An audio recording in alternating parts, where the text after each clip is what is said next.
Hi, welcome back. This is Tom, and in this video, what we're going to do is take a look. We're going to take a look at what happens. How do we represent shaded regions on the histogram? And in a way, it's kind of obvious. So, for example, if let's do this. I need to do one more thing before we go on. Notice this. If I have a frequency of 6, I'm going to do some editing here. A frequency of 6, well, we said over here in our graph, we said that that is equal to, in percentages, 30%. So let's put percentages now on our histogram. We said 4, well, that was equal to 20%. We said that 3 was 15%. And you can actually see this works out nicely by 5s. 2 out of our 20 is 10%, 1 out of our 20 is 5%. Now, so I've just taken my frequency on my histogram and I've replaced it with the percentages over here from our frequency distribution. Now, let's try this. If I shaded, I'll shade it this way. If I shade this first bar, then I would be asking the question of what percent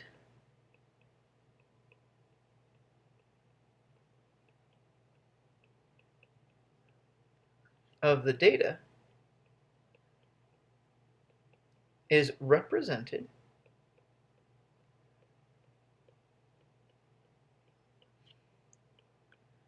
by the shaded region.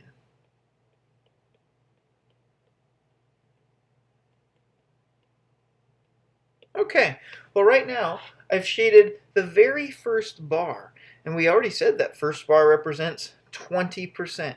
So notice that we have from the class from 0.5 to 2.5, that represents 20% of the data. Now, that's the first question. Let's try another one where I'm going to shade some more. So let's shade the first bar and the second bar as well. So, and I should maybe mark this. This was just one bar, or first bar. Okay, but now I've shaded the first two bars, so bar 1 and 2. Well, notice in the first bar we said that's 20% of the data. And in the second bar, that represents 30% of the data, so I could say that that represents the shaded region is now 50% of the data. Now, that might seem relatively intuitive, and that's what we're hoping for. And what if I shaded another bar? Excuse me. So now I had bar 1, 2, and 3. Well, again, we'd say the first bar is 20%. The second bar has 30%. The third bar, that is also 20%. So if we add those up, we'd say that the shaded region now represents 70% of the picture.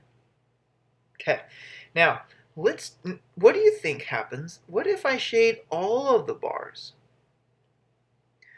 If I shade all of the bars, 1, 2, 3, 4, all bars shaded,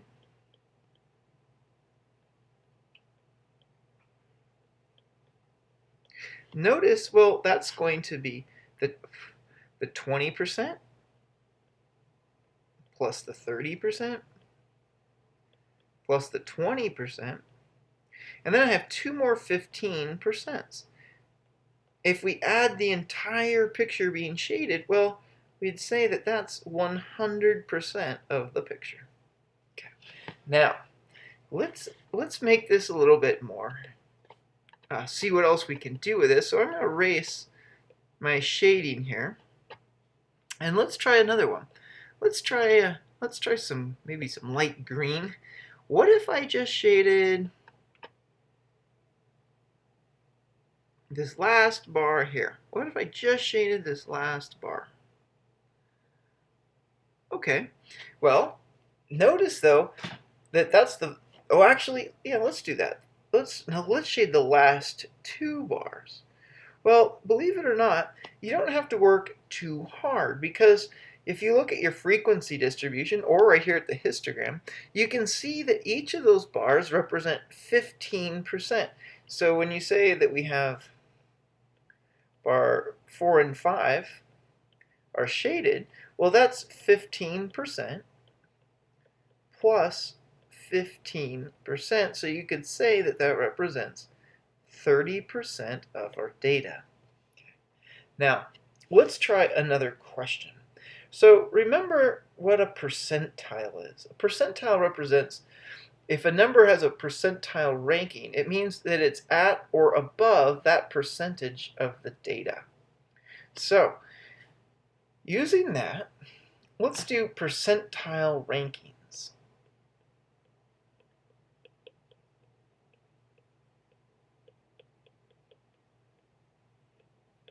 So for example, what a percentile ranking is, let's take a value here. Actually, you know, I'm going to bring my picture down. It's just easier than going up and down and up and down. So I'll copy that. Let's bring it down here. Paste. Put it right there. Okay. Now, notice this. So percentile rankings, we're going to try this. So for example, if I gave you the value of 2.5, well, notice that 2.5 is on the upper edge of the first bar. And also, remember that the reason for using class boundaries is that it actually doesn't contain an actual value. So you know that 2.5 is strictly above, in this case, 20% of the data. So you would say that it has a percentile ranking of 20th percentile.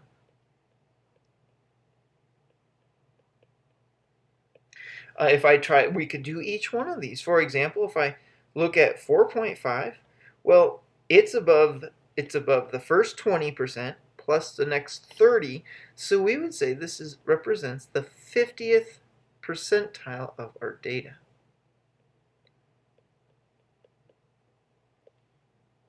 If we continue on, we could say 6.5. And 6.5, that would be, we have 20% in this first bin. In the second bin, we have 30, so that's 50. And then in the next bin, we have another 20, so that's 70%. So it represents the 70th percentile. Now, what if I asked you for 5? What about something like 5? Well, my initial reaction is a bit of a question, because notice that 5, if I have the value of 5, it lands somewhere inside the bin. And the answer is, we don't know. If all we have is a histogram, and we're asked for the percentile ranking of a number that's not on the class boundary, we actually just can't give an answer. And so this one we would say cannot be determined from the data set. Cannot be determined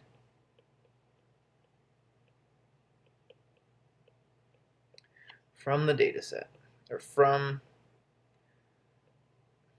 the given information.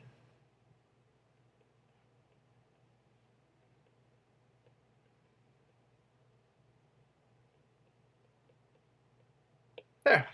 And that's what we can say for sure. I think that's all we need to do. Oh, there's one more thing. One more. So let's try this. Let's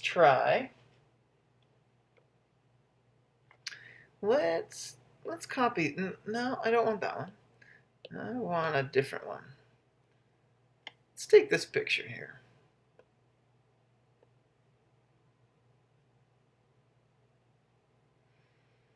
Okay, so we're going to take that. We're going to copy it. I'm going to put it down here. Paste. There. And let's let's do a little bit of work. First thing, I'd like to get rid of all my green. And now, if I asked you kind of a strange question, if I said, what percent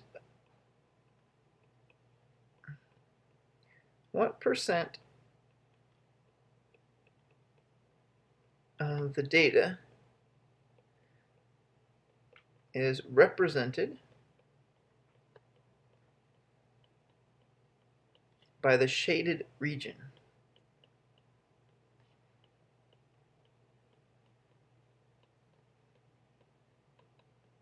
So remember, this is the question we looked at the beginning. Well, this might seem kind of trite or a bit simple, but notice that nothing is shaded. And so if nothing is shaded, the answer is just very simply 0. So remember, if all is shaded, the answer is 100%. If nothing is shaded, the answer is 0%. And both of those answers are just as important as answers where we look at pieces in between or pieces like this one. Those are all just as important as 0 and 100. And that is how we can use a histogram and shading a histogram and the area that's been shaded to represent the percentage of the data. Thanks for watching. Hope that helps.